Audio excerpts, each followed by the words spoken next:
Which of the following equations represents a circle in the xy plane that intersects the y-axis at exactly one point? This is our question number 23.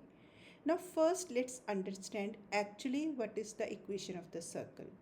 So if this is the xy plane and this is some circle in the xy plane, right, whose center is h and k, then equation of the circle is x minus h whole square plus y minus k whole square is equal to r square.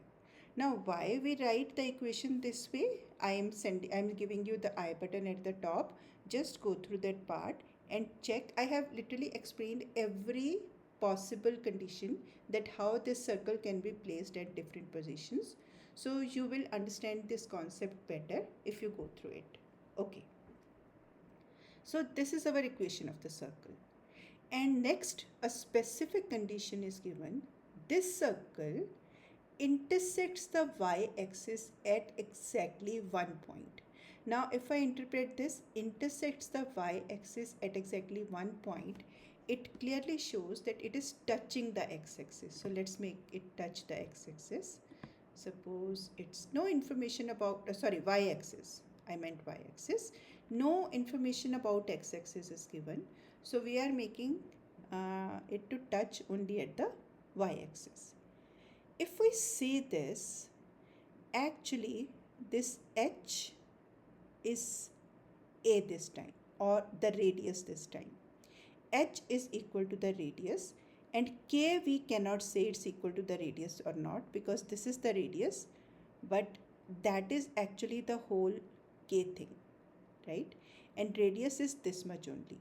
So we can replace h with a, but k will be k itself and radius with a. Now let's substitute it here. What happens?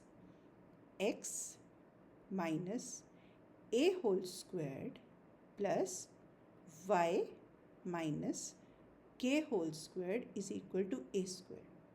So in this specific condition, if it is touching the y-axis, the h coordinate of the center will be equal to radius. So that means this number and this number, these should be same in this condition. So let's check from the option. Okay, every number is equal to 16. That means we can write it as 4 square. That means radius is 4. Now if you see 8 and 16, no. 8 and 4, no. 4 and 4, yes. So if we understand this concept, what exactly we have to see? That at place of h, what is the number at place of h? That should be equal to r. So here it is 4, here it is 4. That means C is the right option.